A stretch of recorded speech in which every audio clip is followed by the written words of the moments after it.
It's been stated very clearly over these last days together that it is not possible to begin to understand the nature or experience the nature of emptiness until we abide in the state of Satchitananda, or existence, knowledge, and bliss. And we know these three levels of life very well. We know when we're in a state where karma is at play, cause and effect at that nitty-gritty level, when we're having an exchange with our partner or someone in the supermarket. So we know that well. We also know well the dimension of intuition and our dreams and our awarenesses that arise. We know that occult, the realm. And we also know the realm of interrelatedness, where compassion and pity and empathy abide. But how do we know when we are in a state of Satchitananda? How do we know when all of these three are present at any given moment and every given moment in our life? There's a story told in long ago times in the great land of Persia, where there lived an Arabian prince by the name of Emir Hamid. Now, Emir Hamid was a rich man. He had much gold. He had a lot of cattle and sheep. But Emir Hamid was also a man of consummate hospitality. Largesse. People came to his tent and were treated royally. But because of this, very soon Emir Hamid became penurious. All of his cattle and his sheep were gone, and all that remained for him was one she-camel. Now, as it so happened, the Sultan of that realm would dress himself in disguise as a wandering dervish, and travelling with one of his ministers, he would go around to see where his people were at. And there was an occasion when, dressed as a dervish, he came with his minister to the tent of Emir Hamid. When the Sultan entered the tent, of course, they exchanged the salutations and the pleasantries and conversation. But it came time to give hospitality to his guests. So Emir Hamid made gestures towards the screen that separated the male quarters from the women's, the women being behind the screen.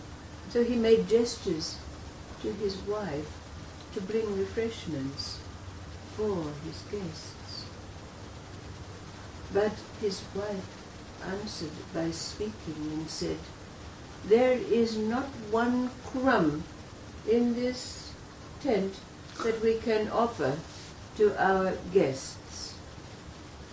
And so Emir Hamid responded in kind and said, "We'll go to our neighbors and ask them for a bowl of flour that we might be able to make some food for them." But when his wife went to the neighbor's house, she said, "We are poor people. We have nothing to give. But you, who have a she-camel, must act accordingly."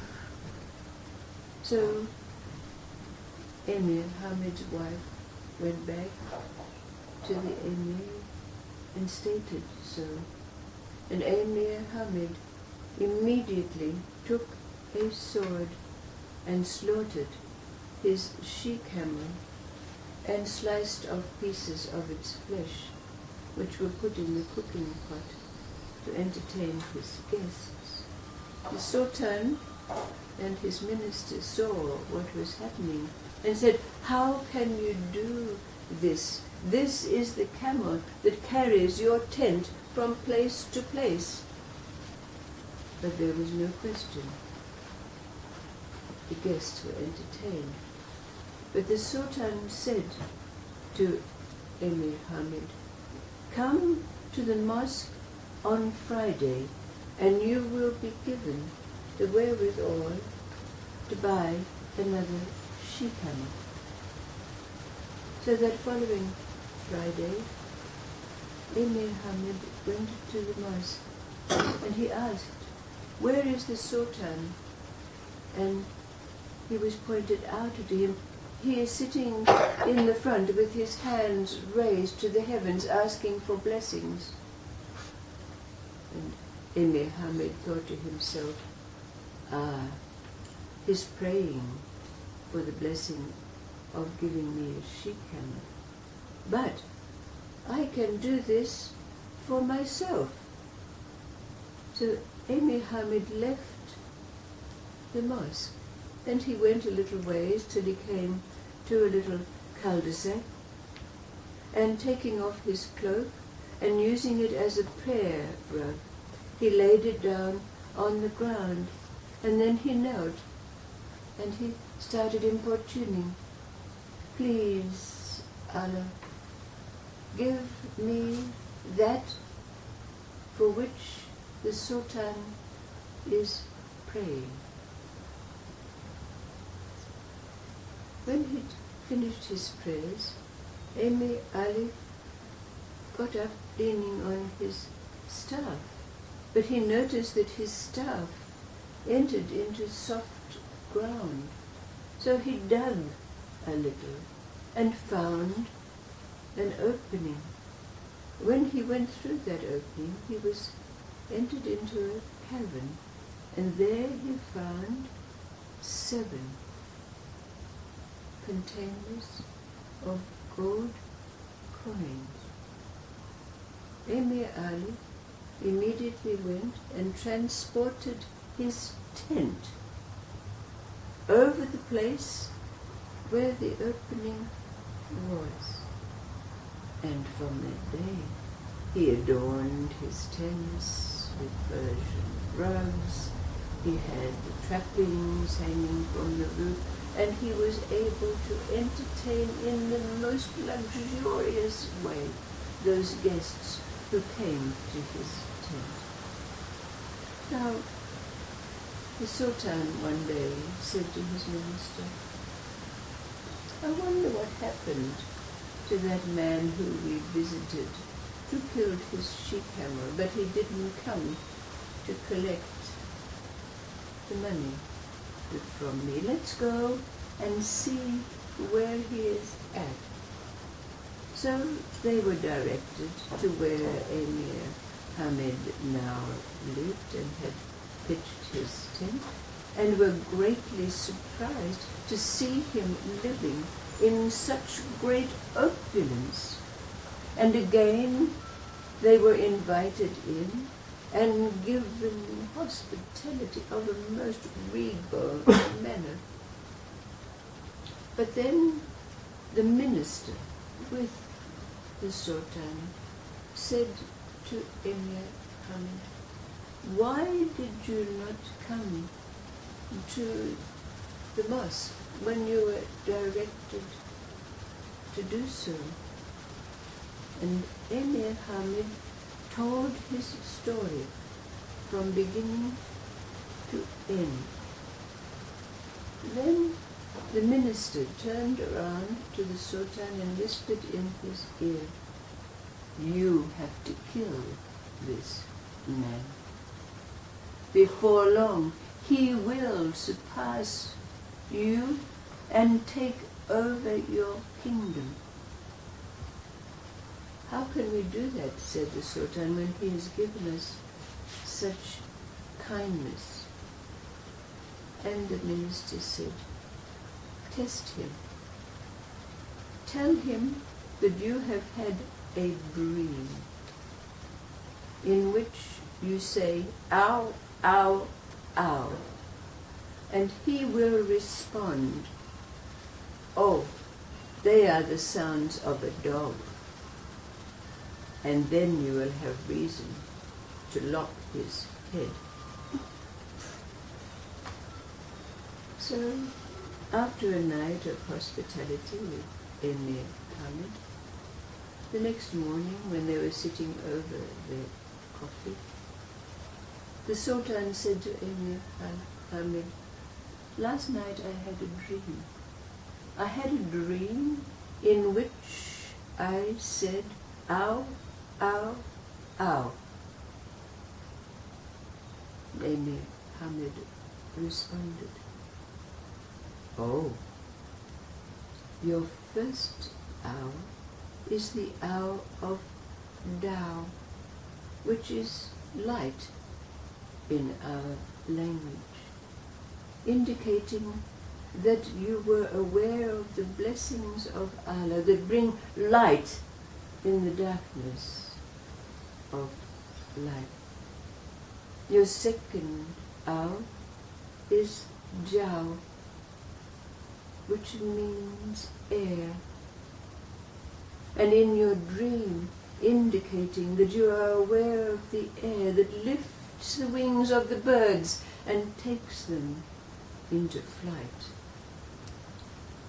And your third ow is the ow of Sao, which is evil, and the thought that comes to each of us that we may be saved from the evil of men with ill will.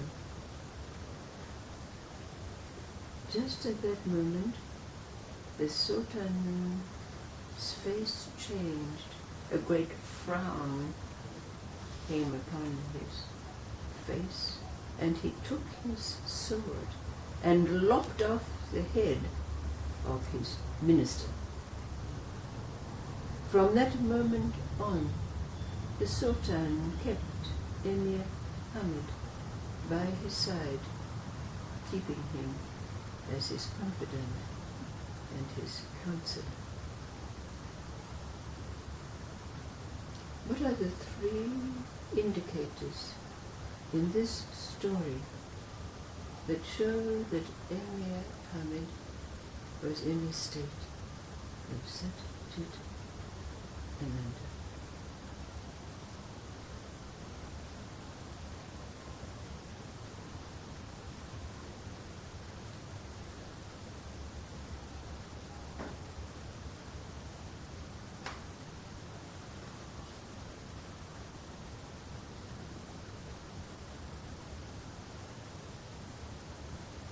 He didn't know about what he had no thought about the future, just the immediate thing. Yeah, we have a guest, so no food. That was fine. And then when he went to the temple and he saw the Sultan praying, and he knew he could do that for himself. And then it was that intuitive thing in the dream that changed everything for him. Well, changed everything for everybody, actually. And you can see that these three were present constantly and seamlessly in his life, which indicates what for us?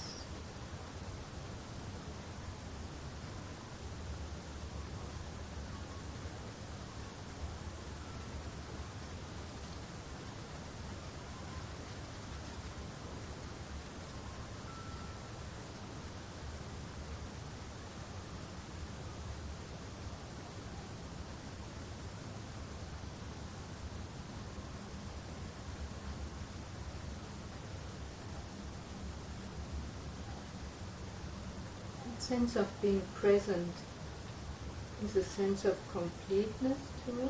Absolutely, that sums it up, isn't it? That presence, we know that when we are present, attentive, that all three happen. So is that actually what's meant by bliss? Absolutely, yeah. Is it the same as all in Trinity, sort of? Yes. Put in many different ways, you know, it's really the Trinity. God is in the Holy Ghost, body, mind and spirit, whatever way you put it. Constantly being aware of danger and of the blessing of Allah, God, It's and sitting in the center of it. always there, isn't it? Yeah, with awareness and presence.